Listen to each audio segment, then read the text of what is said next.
Salam Indonesia, Anda menyaksikan berita terkini bersama saya, Made Sukadana Karang. Pemirsa, ratusan lansia di Kabupaten Bangli ditarget menerima vaksin booster. Kegiatan vaksinasi rencananya dilaksanakan di Puri Agung Bangli.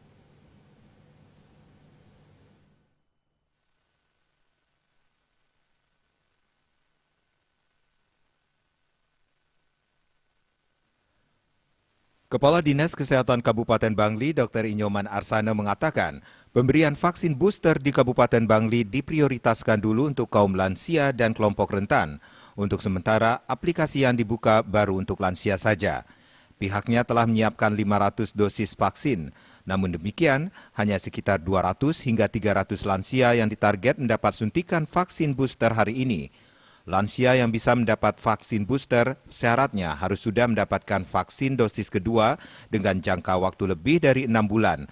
Pemberian vaksin booster bertujuan untuk meningkatkan kekebalan tubuh masyarakat dari ancaman COVID-19 termasuk varian-varian barunya. Pelaksanaan vaksinasi booster ini akan terus berlanjut. Pihaknya telah menginstruksikan semua puskesmas untuk mengumpulkan sasaran. Di sisi lain, pihaknya juga berkoordinasi dengan Pemprov Bali terkait logistiknya. Di sisi lain, mantan Direktur RSU Bangli itu mengungkapkan, vaksinasi COVID-19 dosis kedua untuk anak usia 6 hingga 11 tahun telah dimulai Rabu 12 Januari lalu. Dosis kedua diberikan setelah 28 hari suntikan dosis pertama.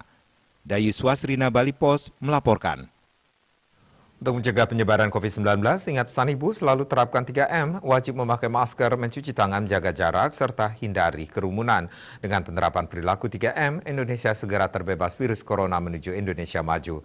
Update terus informasi Anda dengan subscribe dan like YouTube channel Bali TV @newsbalitv. Tetaplah bersama Bali TV. Salam Indonesia.